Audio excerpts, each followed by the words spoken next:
नमस्कार, मैं कवि नीरज पांडे रायबरेली उत्तर प्रदेश से आप सबका बहुत बहुत अभिवादन करता हूँ।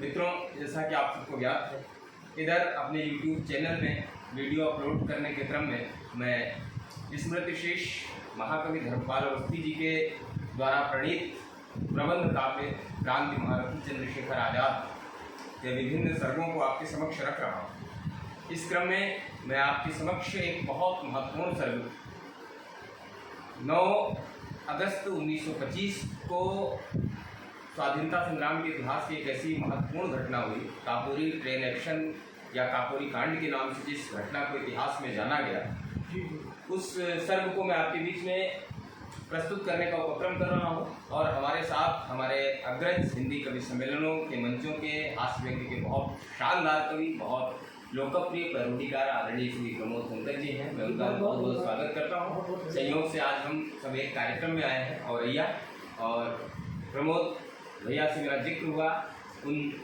छंदों को लेकर के, तो उन्होंने भी जिज्ञासा जाहिर की सुनने की, तो मैं चाहता हूँ एक पंथ दो काज लें प्रमोद भैया को सुनाऊंगी, क्योंकि प्रमोद भैया वो कवि हैं जिन्होंने स्मृतिशेष धर्मपाल अवस्थी जी के साथ काव्यपाठ भी किया है। तो मैं काकोरी कांड बड़ा महत्वपूर्ण है भारतीय स्वाधीनता संग्राम के इतिहास में, और अभी काकोरी कांड का शताब्दी वर्ष भी मनाया जाना है, 9 अगस्त आने वाला है। तो मैं उस संदर्भ में आपको छंद सुनाता हूँ कि धन का अभाव दूर करने को एक दिन दल के सदस्य लगे सोचने विचारने। धन का अभाव दूर करने को एक दिन दल के सदस्य लगे सोचने विचारने। सेठों साहूकारों पर डाका डालने के वक्त लग पड़ते निरीह लोग भी थे कभी मारने। आम जनता के बीच होती थी खराब छवि, लगता था मन खुद को ही दुत्कारने। अस्त सरकारी कोष लूटने की योजना की अंगीकार वीर क्रांतिकारी परिवार ने। गो की भावी खतरे से अशफाक ने किया था गो की भावी खतरे से अशफाक ने किया था सावधान, किंतु होश होता कहाँ जोश में। उन जिंदा दिलों की जवानी तो उतावली थी अभिसार हेतु मृत्युवाला के आगोश में। चाहते थे ऐसा हो धमाकेदार काम, कोई गूंज तो उठे बधिर शासकों के गोश में। जान ले फिरंगी की दहकता है उग्र ज्वालामुखी आम आदमी के उद्घोष में। ईसवी 25 9 अगस्त 10 क्रांतिकारी काकोरी पधारे साफ सुथरे निवास में। पैसेंजर गाड़ी आ रही थी सृष्ट सूर्यदेव, व्यस्त हो रहे थे अस्त होने के प्रयास में। पैसेंजर गाड़ी आ रही थी सृष्ट सूर्यदेव, व्यस्त हो रहे थे अस्त होने के प्रयास में। और गाड़ी आई 3 वीर जा डटे सेकंड बीच, शेष नर केसरी विराजे थर्ड क्लास में। छूटी कुछ दूर चली खींच ली गई जंजीर, गाड़ी चिचिया के रुकी सिंगल के पास में।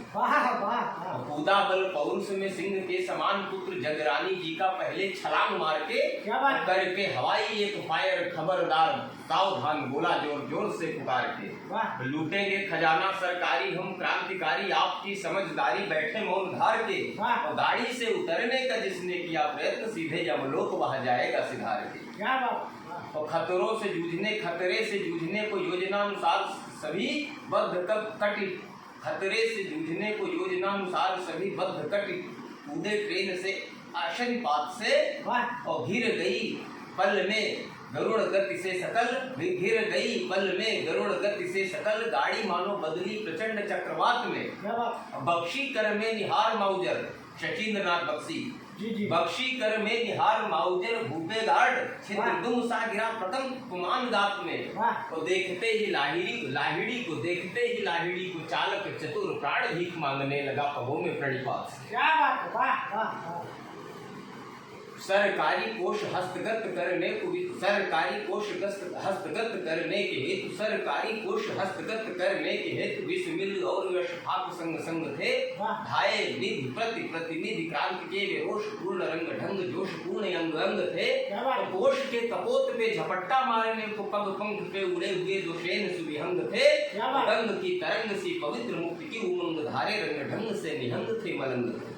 और अशफाक उल्ला खां और पंडित राम प्रसाद बिस्मिल की जोड़ी का वर्णन हमारे कवि धर्मपाल अवस्थी जी ने किस तरह से किया है, निवेदन करता हूँ कि एक था समाजी दूसरा नमाजी, एक था समाजी और दूसरा नमाजी, एक था समाजी दूसरा नमाजी, किंतु दोनों एक दूसरे के प्रतिमान लगते थे वे। निज निज धर्म के प्रखर अनुयायी दोनों निज निज धर्म के प्रखर अनुयायी दोनों एक दूसरे से वे महान लगते थे। और देश राष्ट्र देश धर्म देश हित दोनों का प्रथम धर्म था। इसी से दोनों दो शरीर एक प्राण लगते थे वे। हिंदू व मुसलमान देश के निगहबान दोनों इस तथ्य के प्रमाण लगते थे। और देखते ही बोले विश्व मिल संपदा सकल भेजती विदेश विश्व मोरी ये तिजोरी है। देखते ही बोले विश्व मिल संपदा सकल भेजती विदेश विश्व मोरी ये तिजोरी है। बर जोरी निपुण निगोड़ी गोरी सरकार हेतु दिन चंद्र के अंजोरी ये तिजोरी है। निज मोह जाल में फसाए प्रतिभा समग्र लंदन की छोरी सी छिछोरी ये तिजोरी है। हराम खोरी की प्रतीक तोड़ो तोड़ो इसे तोड़ो आदमी की कमजोरी ये तिजोरी है।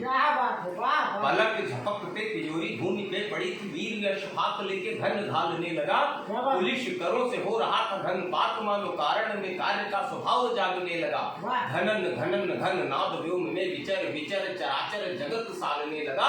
शौर्य का सदन मारे हन हन धन यू की सदन तिजोरी का बदन कांपने लगा। तो चार क्रांतिकारी खड़े गाड़ी के उभय पक्ष रह रहे के हवा में गोली दागने लगे। चार क्रांति गाड़ी के दोनों ओर क्रांतिकारी खड़े हैं सुरक्षा के लिए। ये चार क्रांतिकारी खड़े गाड़ी के उभय पक्ष रह के हवा में गोली दागने लगे। गाड़ी में सवार दो फिरंगी बार बार मारे डर के बेचारे शौचालय भागने लगे। तो कुछ देर में तिजोरी का गुरूर चूर हुआ। सिक्कों भरे थैले दरारों से झांकने लगे। होते ही विदीर्ण तिजोरी के क्रांतिकारी गण सरकारी धन चादरों में बांधने लगे। और ये काकोरी ट्रेन एक्शन हुआ क्यों? कारण बताया हमारे कवि श्री धर्मपाल अवस्थी जी ने कि राष्ट्र चेतना की कृषि सर शब्द हो इसी से परती पड़ी जमीन गोड़ना जरूरी था। भूल निज पौरुष जवानी उमने लगी थी एक बार उसे झकझोरना जरूरी था। अंग्रेजी पाप का घड़ा छलकने लगा था देश हित हेतु उसे फोड़ना जरूरी था। शेष है रवानी देश की जवानी में लहू की जत लाने को तिजोरी तोड़ना जरूरी था। ड्राइवर और गार्ड दोनों मुक्त हो गए तो गाड़ी चल दी या गाड़ी हबर में। ड्राइवर और गार्ड दोनों मुक्त हो गए तो गाड़ी चल दी या गाड़ी हबर में। क्रांतिकारी दल ले समग्र धन राशि आया लखनऊ होके मानो सफल समर में। दूसरे दिवस सुर्खियों में समाचार छपा लूटी गई ट्रेन रात प्रथम पहर में। सरकारी गाल पे तमाचा जोरदार है ये चर्चा यही एक गली गली घर घर में। फैल गया गुप्तचरों का विशाल जाल। और जब ये घटना हुई उसके बाद इस तरह से अंग्रेज सरकार के गुप्तचर चारों ओर फैल गए पता लगाने के लिए क्रांतिकारियों को पकड़ने के लिए कि फैल गया गुप्तचरों का विशाल जाल। फौजी स्वामी दल साहब चारों ओर सूंघने लगा। पुलिस प्रदेश की हुई सतर्क देशभक्त नागरों के शक का पहाड़ टूटने लगा। पुलिस प्रदेश की हुई सतर्क देशभक्त नागरों के शक का पहाड़ टूटने लगा। और कुछ सूत्र हाथ लगते ही सरकारी तंत्र पागल गयंद के समान झूमने लगा। कुछ सूत्र हाथ लगते ही सरकारी तंत्र पागल गयंद के समान झूमने लगा। और कितने ही निर्दोष पकड़े गए सभी के गर्दनों को मानो फांसी घर घूरने लगा। कितने ही निर्दोष पकड़े गए सभी की गर्दनों को मानो फांसी घर घूमने लगा। और फिर उसके बाद मुकदमा चला। मुकदमा क्या था? नाटक था कि न्याय का तो नाटक रचा गया था क्रूरतम दंड देके रुतबा दिखाना मुख्य ध्येय था। न्याय का तो नाटक रचा गया था क्रूरतम दंड देके रुतबा दिखाना मुख्य ध्येय था। सरकार के खिलाफ षड्यंत्र रचने का फल जनता को बतलाना मुख्य ध्येय था। रोशन अशफाक बिस्मिल लाहिड़ी को फांसी देके देशभक्तों को डराना मुख्य ध्येय था। और 10 के बजाय 20 को सजा सुना के क्रांतिकारी गतिविधि दफनाना मुख्य ध्येय था। लेकिन उन 10 क्रांतिकारियों में एक क्रांतिकारी ऐसा था जिसे शहीद शिरोमणि चंद्रशेखर आजाद के नाम से पूरा देश आदर देता है। उनके अंदर एक विलक्षण क्षमता थी। हमारे कवि ने वर्णन किया है कि शेखर में थी विचित्र क्षमता विशिष्ट एक भावी आपदाओं के सही कयास की होनी धर पकड़ बहुत शीघ्र है। भविष्यवाणी ये तदिंद्रिय छठी ने अनायास की। आयु में कनिष्ठ बल बुद्धि में वरिष्ठ सुधि खोई ना विपत्ति में भी होश व हवास की। सहसा हुए फरार यो की फिर सरकार जीवन में उनको गिरफ्त में नलाश की। ताकोरी कांड के संबंध में ये काकोरी कांड सर्ग के कुछ छंद थे, और क्योंकि ये सर्ग बहुत लंबा है इसलिए इस वीडियो को मैं शार्ट करके आप सबके बीच में प्रस्तुत कर रहा हूँ। अगले कुछ छंद शेष रह गए हैं जिसमें राम प्रसाद बिस्मिल को सजा होती है, उनकी माँ उनसे मिलने आती है, उसका वर्णन बहुत भावनात्मक ढंग से हमारे अवस्थी जी ने किया है। मैं उन छंदों को भी बहुत शीघ्र आपके बीच में प्रस्तुत करूंगा, लेकिन आप सबसे निवेदन है कि यदि ये वीडियो आपको अच्छे लगे, ये छंद आपको अच्छे लगे तो लाइक और कमेंट करके हमें बताइए, और अधिक से अधिक लोग चैनल को सब्सक्राइब करना ना भूलें। मैं आपके बीच में आपकी सेवा में ऐसे ही वीडियो उपलब्ध कराता रहूंगा।